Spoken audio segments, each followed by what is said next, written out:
Okay guys, it's Monday night. I lied, we're back out here. No, my appointment got canceled. So we are back out here. It is a little late. Brought this thing to work, degreased it.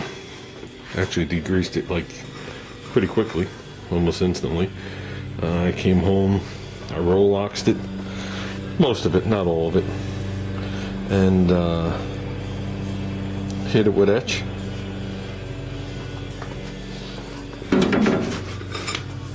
Okay, I don't know what you're looking at. Now, here's the deal. The bolts are behind here. Which isn't a big deal, just slice a hole in it. So I grabbed the two bolts off the door, that's why they're not really sanded or prepped. And if you look, the plate is turned in there. So you really need all the bolts in it. But it is lined up. Okay. So in theory, if I can get this drill bit to slide in this hole, and this hole, that hinge should be exactly where it was.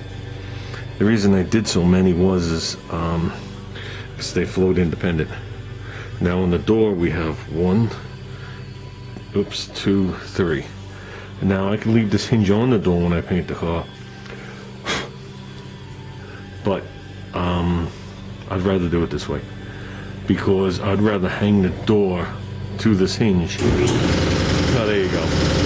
I'd rather hang the door to this hinge because if things get a little awry, you won't notice scratches. If I start dragging this all over the place, you're going to notice it here, like here. I want to make sure that that's all nice.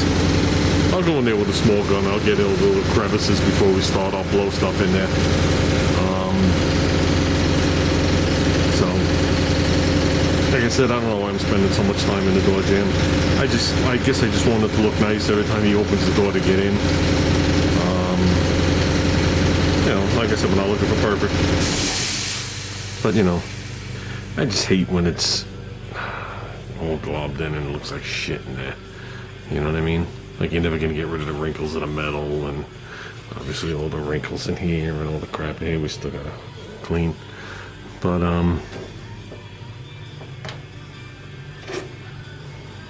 with that said, I actually stared at this and I said, is the door going to hit it?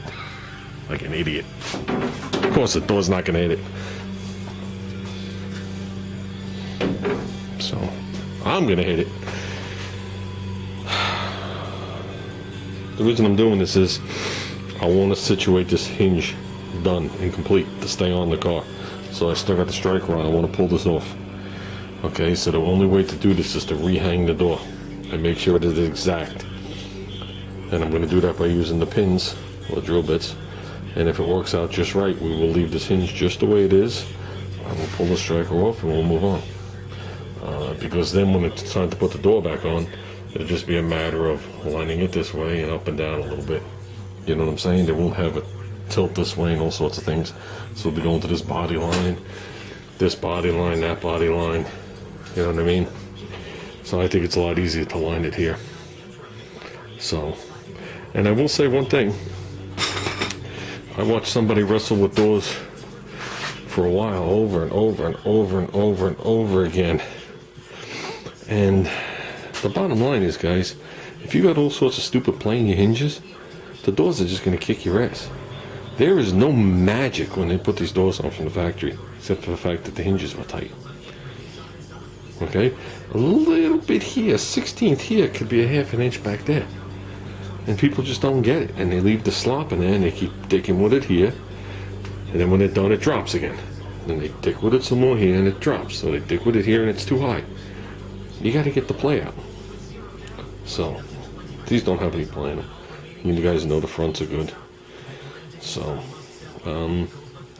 exact fit, never gonna happen. Never gonna happen. Decent to the eye, yes. So, okay guys.